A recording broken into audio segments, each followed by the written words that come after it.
जय जिनेंद्र। हम कहीं बाहर जा रहे थे, ध्रुवी के पापा के पहचान वाले कोई भैया मिल गए, तो ध्रुवी पापा कितने टाइम बातें करने लगे। ये व्यू इतना सुंदर और प्यारा सा था, इस व्यू को मैं एंजॉय करते हुए मोबाइल देखने लगी।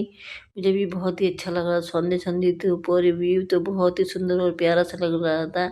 और कितना टाइम हमने मोबाइल देखा, उसके बाद एक के बाद एक औरत आते हुए कितनी ही बातें हो गई। उसके बाद हम अस्पताल गए, तो जहाँ बिल्कुल अस्पताल खाली, जहाँ देखो जहाँ सन्नाटा और सुन्नापन ही था, कोई दिख ही नहीं रहा। सिर्फ पैसा लेने आते, काम तो कुछ करते नहीं। फिर डॉक्टर आने के बाद एक को एक मरीज देखने लगे। बच्चों को बड़ा करना कितना टास्क का काम है।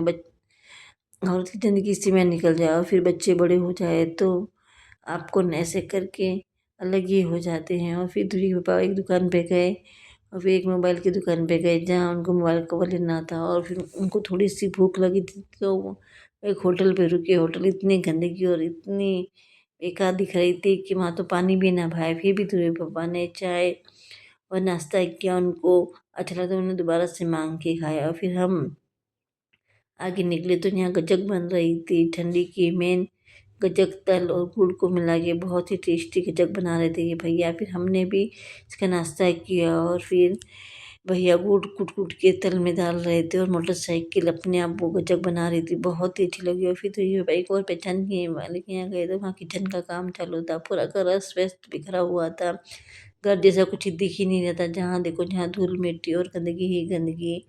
हे भगवान, इतनी गंदगी क्यों। और फिर मैं सब्जी की दुकान में चली गई, जहाँ मैंने टमाटर मिर्ची और काकड़ी भी ले ली। औरतों का तो यही काम है। और फिर एक प्लास्टिक की दुकान पे आ गई, जहाँ मुझे झाड़ू लेना था, छोटे मोटे आइटम भी लेने थे। मैंने वो सब ले लिया, और पास ही में पानी पूरी वाले भैया खड़े हुए थे। ये भैया की पानी पूरी इतनी टेस्टी है, यहाँ भीड़ इतनी लगती, एक के बाद एक का नंबर लग रहा था। और बच्चे तो इसी पानी पूरी लाने के लिए जीत